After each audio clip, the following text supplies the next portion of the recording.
വാർത്തയിലേക്ക്. പ്രമുഖ ചരിത്രകാരൻ MGS നാരായണൻ അന്തരിച്ചു. അന്ത്യം കോഴിക്കോട് മലാപ്പറമ്പിലെ വീട്ടിലായിരുന്നു. ഇന്ത്യൻ ചരിത്ര കൗൺസിലിൻ്റെ ചെയർമാൻ ആയിരുന്നു. സംസ്കാരം ഇന്ന് വൈകിട്ട് 4 മണിക്ക് നടക്കുമെന്നുള്ള വിവരങ്ങളാണ് ലഭിക്കുന്നത്. ഇപ്പോൾ അദ്ദേഹത്തിൻ്റെ വീട്ടിൽ നിന്ന് ഞങ്ങളുടെ പ്രതിനിധി മേഘ മാധവൻ ചേരുകയാണ്. മേഘ, സംസ്കാര ചടങ്ങുകളെ സംബന്ധിച്ച് സമയത്തെ സംബന്ധിച്ച് വ്യക്തത വന്നിട്ടുണ്ട്. ഇന്ന് 4 മണിക്ക് തന്നെ സംസ്കാരം നടക്കും. 4 മണിക്ക് മാവൂർ റോഡ് സ്മൃതിപഥം ശ്മശാനത്തിൽ സംസ്കാരം നടത്തുക എന്നതാണ് നിലവിൽ തീരുമാനം എടുത്തിരിക്കുന്നത്. വലിയ ചടങ്ങുകളോടൊന്നും തനിക്ക് താല്പര്യമില്ല, അത് തന്നെ വിധേയനാക്കാൻ പാടില്ല മരണശേഷം എന്ന് MGS പറഞ്ഞിരുന്നു എന്നതാണ് ബന്ധുക്കൾ ഉൾപ്പെടെ പറയുന്നത്. അതുകൊണ്ട് തന്നെ സംസ്കാരം ഇന്ന് തന്നെ നടത്താൻ തീരുമാനിക്കുകയായിരുന്നു. നിലവിൽ മൃതദേഹം അദ്ദേഹത്തിന്റെ മലാപ്പറമ്പിലെ വസതിയിലാണ് അത്. ഇവിടേക്ക് തങ്ങളുടെ പ്രിയപ്പെട്ട MGSനെ കാണാൻ വേണ്ടി നിരവധി ആളുകൾ വന്നുകൊണ്ടിരിക്കുന്നു. മന്ത്രി AK ശശീന്ദ്രൻ അല്പസമയത്തിനകം ഇവിടെ എത്തി ആദരാഞ്ജലികൾ അർപ്പിക്കും എന്നതാണ് മനസ്സിലാക്കുന്നത്.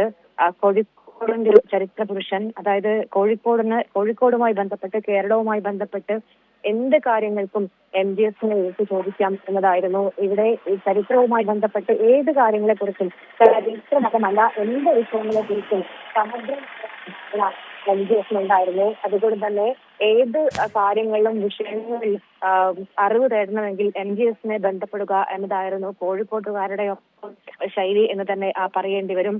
അങ്ങനെ എല്ലാത്തിനും തികഞ്ഞൊരു മനുഷ്യൻ കൂടിയാണ് നഷ്ടമായിരിക്കുന്നത്.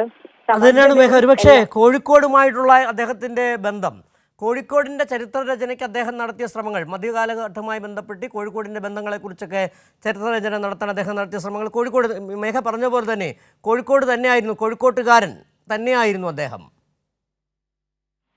സിജു, അതായത് മരണത്തിന് മുൻപേ 2 ആഴ്ച മുൻപേ വരെ അദ്ദേഹത്തിനോട് ആവശ്യപ്പെട്ട കാര്യങ്ങൾ, അതായത് ചരിത്രവുമായി ബന്ധപ്പെട്ട് അദ്ദേഹത്തോട് കിടക്കയിൽ, അതായത് അദ്ദേഹം രോഗബാധിതനായി കിടക്കുന്ന സമയത്ത് വരെ അദ്ദേഹം അതിനു വേണ്ട, അതായത് ഈ ചരിത്രവുമായി ബന്ധപ്പെട്ട് ഏതെങ്കിലും ഗവേഷണത്തിനോ മറ്റോ ആവശ്യമായ വിവരങ്ങൾ അദ്ദേഹം നൽകിയിരുന്നു.